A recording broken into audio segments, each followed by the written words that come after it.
Our difficulties are largely due to confused ideas and ignorance of our true interests.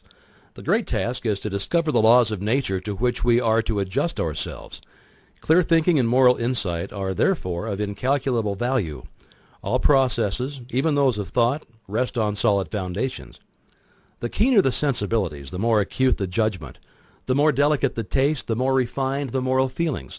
The more subtle the intelligence, the loftier the aspiration. The purer and more intense are the gratifications which existence yields.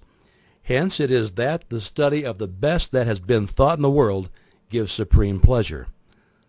The powers, uses, and possibilities of the mind under the new interpretations are incomparably more wonderful than the most extravagant accomplishment or even dreams of material progress. Thought is energy. Active thought is active energy. Concentrated thought is a concentrated energy. Thought concentrated on a definite purpose becomes power. This is the power which is being used by those who do not believe in the virtue of poverty or the beauty of self-denial. They perceive that this is the talk of weaklings. The ability to receive and manifest this power depends upon the ability to recognize the infinite energy ever dwelling in man, constantly creating and recreating his body and mind, and ready at any moment to manifest through him in any needful manner. In exact proportion to the recognition of this truth will be the manifestation in the outer life of the individual. Chapter 2.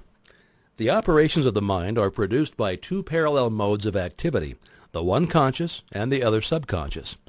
Professor Davidson says, quote, "He who thinks to illuminate the whole range of mental action by the light of his own consciousness is not unlike the one who should go about to illuminate the universe with a rushlight." End quote. The subconscious logical processes are carried on with a certainty and regularity which would be impossible if there existed the possibility of error. Our mind is so designed that it prepares for us the most important foundations of cognition, whilst we have not the slightest apprehension of the modus operandi. The subconscious soul, like a benevolent stranger, works and makes provisions for our benefit, pouring only the mature fruit into our lap. Thus, ultimate analysis of thought processes shows that the subconscious is the theater of the most important mental phenomena. It is through the subconscious that Shakespeare must have perceived, without effort, great truths which are hidden from the conscious mind of the student, that Phidias fashioned marble and bronze, that Raphael painted Madonnas, and Beethoven composed symphonies. Ease and perfection depend entirely upon the degree in which we cease to depend upon the consciousness.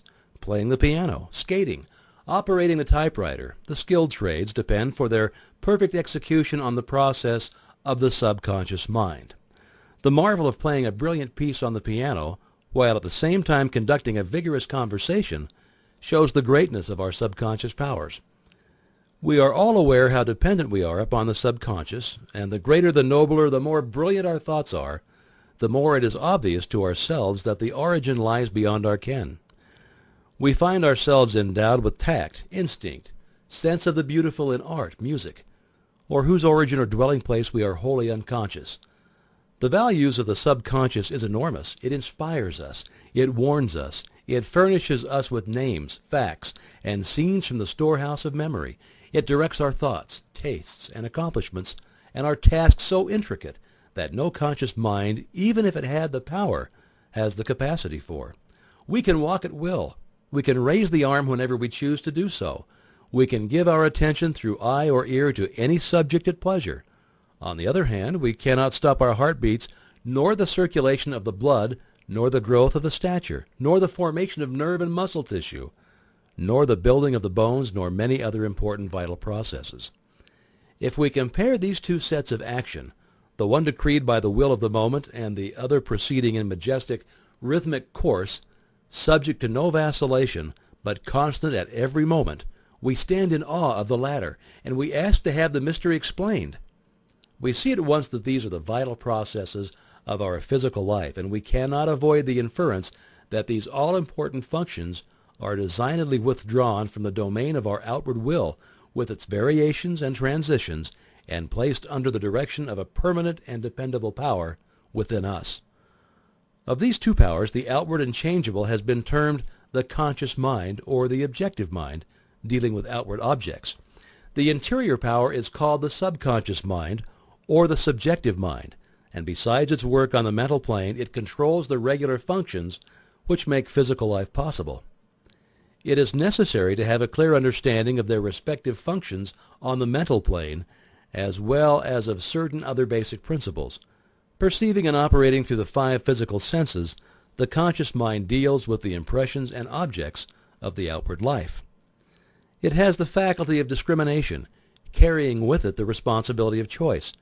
It has the power of reasoning, whether inductive, deductive, analytical, or syllogistic, and this power may be developed to a high degree. It is the seat of the will with all the energies that flow therefrom. Not only can it impress other minds, but it can direct the subconscious mind.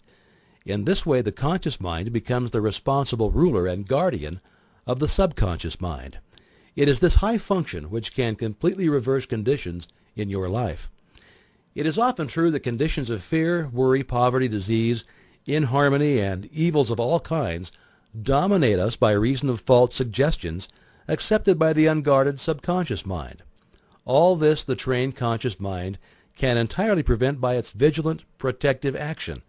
It may properly be called the watchman at the gate of the great subconscious domain. One writer has expressed the chief distinction between the 2 phases of mind thus, quote, "Conscious mind is reasoning will. Subconscious mind is instinctive desire, the result of past reasoning will." End quote. The subconscious mind draws just and accurate inferences from premises furnished from outside sources. Where the premise is true, the subconscious mind reaches a faultless conclusion. But where the premise or suggestion is an error, the whole structure falls. The subconscious mind does not engage in the process of proving. It relies upon the conscious mind, the watchman at the gate, to guard it from the mistaken impressions. Receiving any suggestion as true, the subconscious mind at once proceeds to act thereon in the whole domain of its tremendous field of work. The conscious mind can suggest either truth or error. If the latter, it is at the cost of wide-reaching peril to the whole being. The conscious mind ought to be on duty during every waking hour. When the watchman is off guard, or when its calm judgment is suspended under a variety of circumstances, then the subconscious mind is unguarded and left open to suggestion from all sources. During the wild excitement of panic, or during the height of anger, or the impulses of the irresponsible mob, or at any other time of unrestrained passion, the conditions are most dangerous. The subconscious mind is then open to the suggestion of fear, hatred, selfishness, greed, self-deprecation, and other negative forces derived from surrounding persons or circumstances. The result is usually unwholesome in the extreme, with effects that may endure to distress it for a long time. Hence the great importance of guarding the subconscious mind from false impressions. The subconscious mind perceives by intuition. Hence its processes are rapid. It does not wait for the slow methods of conscious reasoning. In fact, it cannot employ them. The subconscious mind never sleeps, never rests, any more than does your heart or your blood. It has been found that by plainly stating to the subconscious mind certain specific things to be accomplished, forces are set in operation that lead to the result desired. Here then is a source of power which places us in touch with omnipotence. Herein is a deep principle which is well worth our most earnest study. The operation of this law is very interesting. Those who put it into operation find that when they go out to meet the person with whom they anticipate a difficult interview, something has been there before them and dissolved the supposed differences. Everything is changed. All is harmonious. They find that when some difficult business problem presents itself, they can afford to make delay, and something suggests the proper solution. Everything is properly arranged. In fact, those who have learned to trust the subconscious find that they have infinite resources at their command. The subconscious mind is the seat of our principles and our aspirations. It is the fount of our artistic and altruistic ideals. These instincts can only be overthrown by an elaborate and gradual process of undermining the innate principles. The subconscious mind cannot argue controversially. Hence, if it has accepted wrong suggestions, the sure method of overcoming them is by the use of a strong counter-suggestion, frequently repeated, which the mind must accept thus eventually forming new and healthy habits of thought and life. For the subconscious mind is the seat of habit. That which we do over and over becomes mechanical. It is no longer an act of judgment, but has worn its deep grooves into the subconscious mind. This is favorable for us if the habit be wholesome and right. If it be harmful and wrong, the remedy is to recognize the omnipotence of the subconscious mind and suggest present actual freedom. The subconscious, being creative and one with our divine source, will at once create the freedom suggested. To sum up, the normal functions of the subconscious on the physical side have to do with the regular and vital processes, with the preservation of life and the restoration of health, with the care of offspring, which includes an instinctive desire to preserve all life and improve the conditions generally. On the mental side, it's the storehouse of memory. It harbors the wonderful thought messengers who work unhampered by time or space.